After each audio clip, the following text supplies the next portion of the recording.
네, 이번 시간에는 김수영 시인의 시들을 살펴보려고 합니다.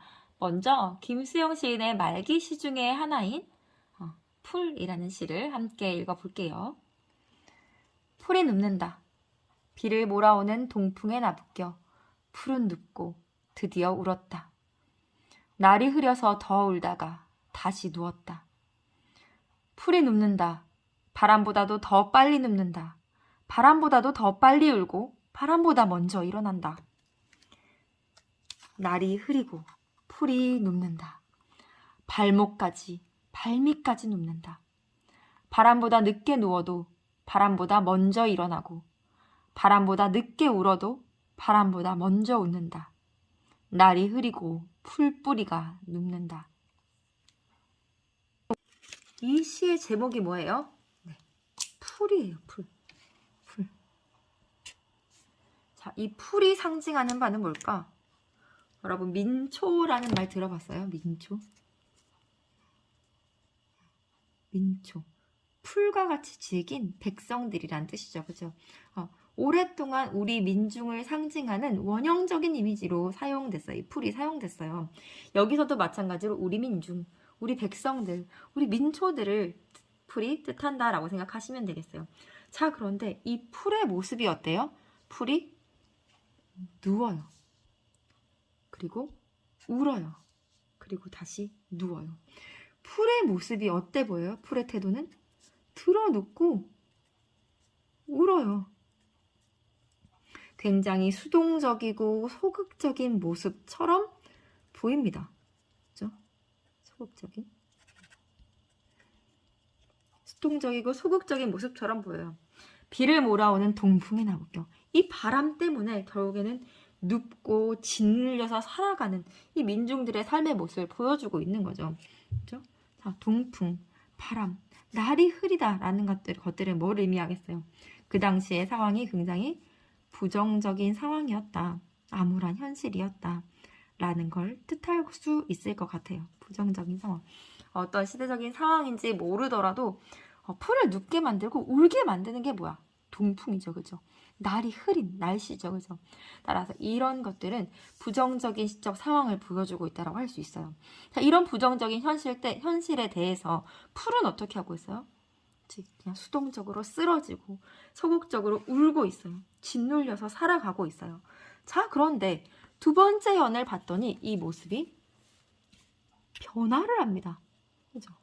전환이 돼요. 어떤 모습으로? 풀이 누워요. 그런데 바람보다 더 빨리 누워요. 바람보다 더 빨리 울고 그리고 일어나요. 그죠? 자, 그러니까 더 빨리 눕는다는 건 뭐야? 얘가 어떻게 하고 있다는 거야? 움직이고 있다는 거야. 살아있다는 거죠. 그죠? 살아있어서 능동적으로 스스로 움직일 수 있는 존재라는 거예요. 스스로 살아나서 움직이고 있어요. 그래서 어떻게 해요? 일어나죠. 그죠?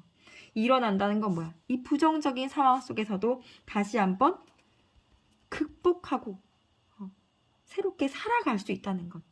뜻하겠죠. 그죠? 이게 바로 뭐야? 민중의 저력입니다. 민중이 가지고 있는 힘. 저력인 거야. 우는 것처럼 보여. 쓰러진 것처럼 보여. 하지만 결국엔 어떻게 할 거야? 먼저 일어날 거야. 나를 압박하고 나를 눕게 만들었던 이 현실보다도 더 먼저 나는 일어날 거야 라고 얘기하는 거예요. 여전히 날이 흐리고 풀은 누워요. 그렇죠? 시대 상황은 점점 더 암울해져 가고 점점 더 어두워져 가요. 풀은 누워야만 해요. 발밑까지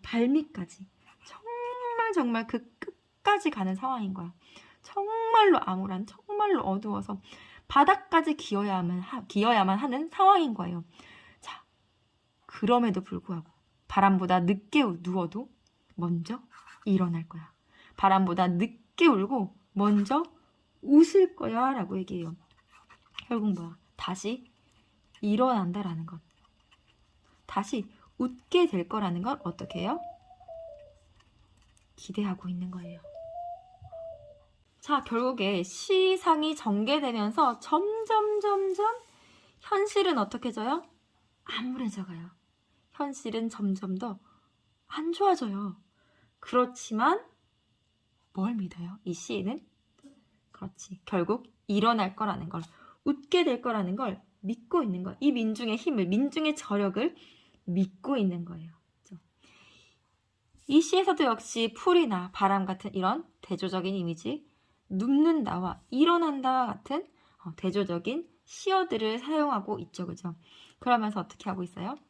부정적인 상황에서도 다시 일어나고 다시 웃게 되는 이 우리 민중들의 생명력, 힘, 이런 것들을 보여주고 싶었던 것 같아요. 역동적이고 살아있고 스스로 움직일 수 있는 이 능동성, 적극성, 주체성 등을 보여주고 싶었던 것 같아요. 자, 이 시를 한 문장으로 요약한다면 뭐라고 할 수 있을까? 누구는? 민중은 아직 죽지 않았다. 이렇게 말할 수 있지 않을까요? 다시 일어날 거야 라는 민중에 대한 믿음을 시에서 보여주고 있다라는 것 생각해 볼 수 있을 것 같습니다. 다음은 김수영 시인의 마지막 작품인 눈이라는 시를 같이 한번 살펴보겠습니다. 눈은 살아있다. 떨어진 눈은 살아있다. 마당 위에 떨어진 눈은 살아있다. 기침을 하자. 젊은 시인이여 기침을 하자. 눈 위에 대고 기침을 하자. 눈더러 보라고 마음 놓고 기침을 하자. 눈은 살아있다. 죽음을 잊어버린 영혼과 육체를 위하여 눈은 새벽이 지나도록 살아있다. 기침을 하자. 젊은 시인이여 기침을 하자. 눈을 바라보며 밤새도록 고인 가슴의 가래라도 마음껏 뱉자. 자, 이 시에서는 두 가지 이야기를 하고 있습니다. 첫 번째 사실이 뭐야? 눈은 살아있다라는 것. 그리고 두 번째로 눈이 살아있으니까 우리도 뭘 하자? 기침을 하자라고 얘기를 합니다. 이 두 가지의 메시지를 반복적으로 전달하고 있는 거예요. 눈은 살아있다, 떨어진 눈은 살아있다, 마당 위에 떨어진 눈은 살아있다. 이렇게 세 번이나 반복적으로 말하고 있다는 건 이 눈이 살아있는 현실이 너무나 신기한 거야. 눈이 살아있다는 사실이 너무나 새로운 발견인 거예요. 살아있다라는 게 이렇게 신기한 사회라는 건 어떤 사회일까? 살아있지 않은 것이 있다는 거겠죠. 죽어있는 것이 있다는 거겠죠. 그러면 죽어있는 것은 누구이고 살아있는 것은 누구인가를 우리가 고민해 봐야 됩니다. 기침을 하자.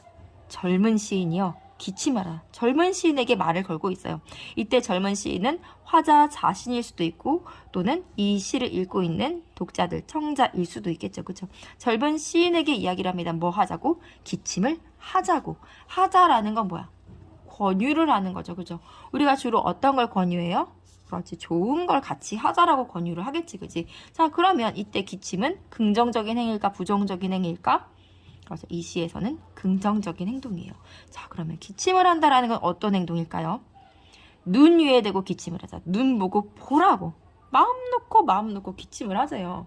자, 눈은 어떤 존재였어? 아까 살아있는 존재였어. 살아있는 눈 보고 누나 나 봐. 나 기침한다. 콜록콜록. 야, 나 기침해. 어떤 거야? 나도 살아있다고 얘기하는 거야. 누나 너만 살아있는 거 아니야. 나도 살아있어. 컬럭컬럭 하고 기침을 하라라는 거지. 그치? 기침을 하는 행위라는 건 어떤 거야? 나도 살아있다라고 말하는 행위. 자신이 살아있음을 증명해내는 행위. 생명력을 확인하는 행위예요. 내가 그동안 죽어있는 것 같았는데 나도 사실은 살아있다라는 걸 표현하라는 거죠. 그죠? 눈은 살아있다.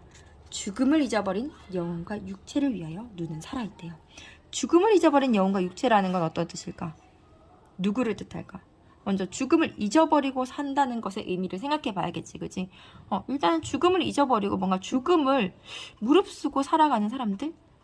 내가 죽을 걸 알면서도 죽음을 무릅쓰고도 이 사회를 바꾸기 위해서 뛰어드는 사람들 아닐까라고 첫 번째 추측을 해봐요.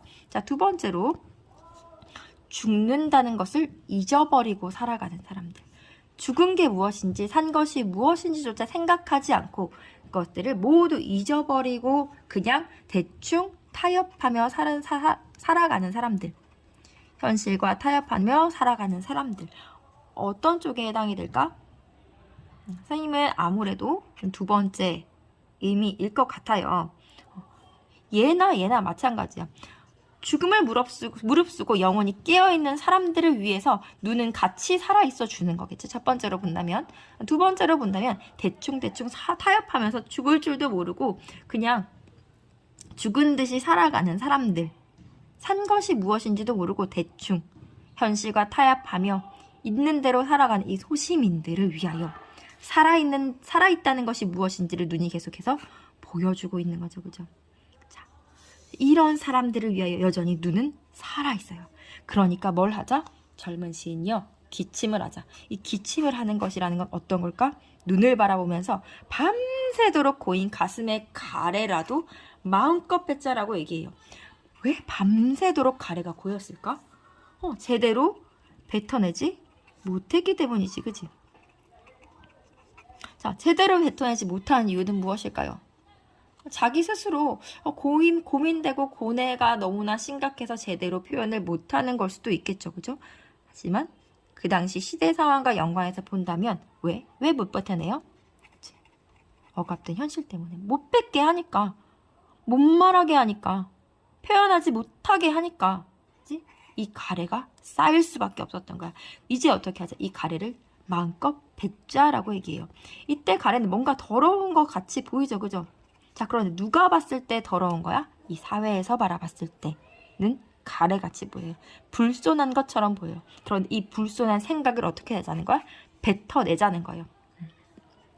자, 결국에는 이 가래를 뱉자라는 건 뭐야? 그동안 쌓여있던 그 목소리를 자유롭게 이제 내뱉자라는 거야. 자유롭게. 우리의 목소리를 이제 내자. 표현하자. 라는 거예요. 자유를 외치자. 뱉어내자. 그동안 쌓여있는 것들, 말하지 못했던 것들을 이제 컬럭컬럭 기침하면서 뭔가 표현해내자라고 얘기를 하는 것 같습니다. 자, 그러면 결국에 이 시의 의미는 무엇이라고 볼 수 있을까? 그렇지. 눈은 살아있네? 너도 살아있니? 너도 살아있다면 이제 어떻게? 부정적인 것들을 다 토해내. 다 표현해내. 라고 얘기를 하는 거예요. 자, 이 시가 결국 말하고 싶었던 것 생각해 볼까요? 살아있다면 어떻게 해라? 기침을 하라. 살아있다면